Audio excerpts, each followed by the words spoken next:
avoir des éléments. Il sera complété par le ministre de l'Intérieur sur ces questions. Je vous remercie, Monsieur le Premier ministre. Pour répondre à la question qui a été posée, je vais essayer de le faire en 2 ou 3 temps. Le premier temps, je voulais juste rappeler que dans cette affaire opposant le sieur Ousmane Sonko à la demoiselle Adji Sarr, la justice a été dite. Malgré les menaces sur la justice, malgré les intimidations, malgré les injures, malgré les menaces, la justice a pu être dite, l'État est resté debout et les juges ont été courageux et ont dit ce qu'ils pensaient être le droit.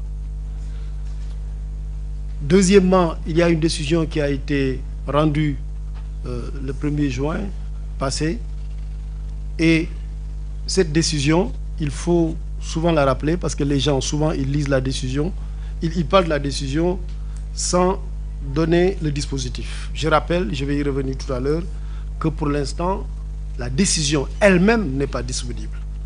Parce que vous n'êtes pas sans savoir que dans les habitudes et pratiques judiciaires, il arrive que les juges, les tribunaux et cours sortent une décision de justice, proclament le dispositif, c'est-à-dire les décisions ou la décision qui a été prise par le tribunal ou la cour, et se donnent le temps de rédiger l'intégralité de la décision. Donc l'intégralité de la décision n'est pas encore disponible. Mais il y a bien actuellement une décision de justice, un dispositif. Et que dit cette décision? Donc d'abord que la Cour dit, par ses motifs statuant publiquement contradictoirement contre Adji Raby Sarr et Ndeye Khady Ndiaye et par contumace à l'égard de Ousmane Sonko. Ça veut dire que le sieur Ousmane Sonko ne s'est pas volontairement présenté. Et en droit, quand ça arrive, vous êtes condamné par contumace.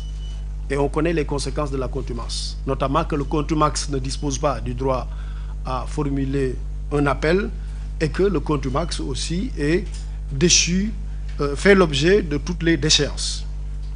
Dans le fond maintenant, qu'est-ce qui a été décidé? La Cour dit acquitte Ndeye Khady Ndiaye du chef de complicité de viol et de diffusion d'images contraires aux bonnes mœurs. Acquitte Ousmane Sonko du chef de menace de mort. Déclare Ndeye Khady Ndiaye coupable d'incitation à la débauche. Disqualifie les faits de viol reprochés à Ousmane Sonko en corruption de la jeunesse, le déclare coupable de ce chef. Disqualifie les faits de viol reprochés à Ousmane Sonko en corruption de la jeunesse. Donc il n'y a pas d'acquittement pour le viol. Ça, je veux que ça soit clair. Il n'y a pas d'acquittement pour le viol. Ce qu'il y a, c'est une disqualification des faits de viol en corruption de la jeunesse. Et la corruption de la jeunesse est une disposition, une infraction prévue par le Code pénal du Sénégal, qui prévoit que toute personne peut faire l'objet d'une condamnation pénale lorsque il est auteur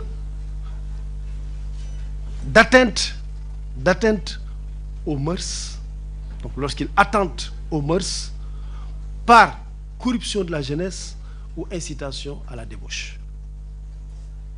Oui, ici, il n'y a pas d'acquittement par le viol, c'est une disqualification des faits de viol en corruption de la jeunesse, premièrement. Deuxième précision, ce chef d'accusation, le fait de demander qu'on poursuive pour pratique corruptive de la jeunesse, était bien visé dans l'ordonnance qui a saisi la chambre criminelle du tribunal de grande instance de Dakar. Le juge d'instruction, dans son ordonnance qui renvoie Ousmane Sonko devant la chambre correctionnelle, avait visé les faits de viol, donc poursuite pour viol, menace de mort, etc. et corruption de la jeunesse. C'est un document qui existe, tout le monde peut le lire, tout le monde peut le consulter. Parce que souvent, pourquoi je tiens à dire ça? Parce que souvent les gens disent, mais pourquoi on l'a condamné pour quelque chose qui n'était pas visé? Eh bien, c'était visé. C'est ça la réponse. Dans l'ordonnance de renvoi, il y avait bien donc poursuite pour viol, mais aussi poursuite pour corruption de la jeunesse. Ce n'est pas quelque chose que le juge a sorti de son chapeau ou de sa manche. Non, pas du tout. C'était bien prévu dans l'ordonnance de renvoi de Ousmane Sonko devant la chambre criminelle. Cela dit, maintenant je vais terminer, Monsieur le Premier ministre, par donner juste quelques indications sur l'exécution de la décision de justice. Autrement dit, la question qui a été posée, à savoir pourquoi Ousmane Sonko n'est pas encore arrêté. Je pense que la question est revenue 2 fois. Premier élément de réponse, il faut que la décision lui soit notifiée. Il faut que la décision lui soit notifiée. La décision est en cours de réaction par le juge. Et lui, il ne nous appartient pas de dire au juge, allez, faites vite pour votre décision. Non, c'est la justice sénégalaise qui fonctionne. Elle est indépendante. Elle fonctionne à son rythme. Donc, il faut que la décision soit disponible. Lorsque la décision est disponible, il faut qu'elle lui soit notifiée.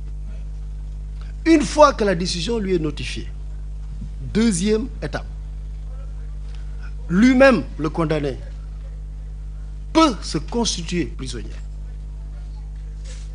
Ou alors, le parquet, qui a la charge d'exécuter la décision de justice, peut l'arrêter et l'amener en prison pour exécuter la décision de justice. Donc, 2 possibilités, je répète. Lui-même se constitue prisonnier, ou alors le parquet exécute la décision et va le prendre pour l'amener en prison. Troisième élément, une fois que lui-même se constitue prisonnier ou que le parquet aille le quérir pour le mettre en prison, il a 10 jours pour acquiescer à la condamnation. 10 jours pour donc dire je suis d'accord avec la condamnation, ou alors contester la décision. Contester la décision en disant que je ne suis pas d'accord avec cette décision. Auquel cas, il peut être rejugé par la même juridiction, voire la même composition. Autrement dit, les mêmes gens qui l'avaient jugé, les mêmes magistrats, je ne dirais pas gens, les mêmes magistrats, la même composition qui l'avaient jugé, peut le rejuger. Tout comme des magistrats de la même juridiction peuvent le rejuger. Ce qu'il faut entendre ici, c'est que c'est une sorte d'opposition. Ce n'est pas l'appel, ce n'est pas la cour d'appel, non, c'est la même juridiction qui le rejuge. Pourquoi? Parce que s'il se constitue ou lorsque la peine est exécutée et que lui-même dise je ne suis pas d'accord, la décision de contumace tombe. Et lorsque la décision de contumace tombe, il est rejugé. Et lorsqu'il est rejugé, évidemment, il peut y avoir une confirmation du premier jugement ou une infirmation du premier jugement. Donc voilà juste, Monsieur le Premier ministre, les quelques éléments de réponse que je voulais donner à la question de savoir pourquoi il n'a pas encore fait l'objet d'arrestation. Je vous remercie. Je vous remercie.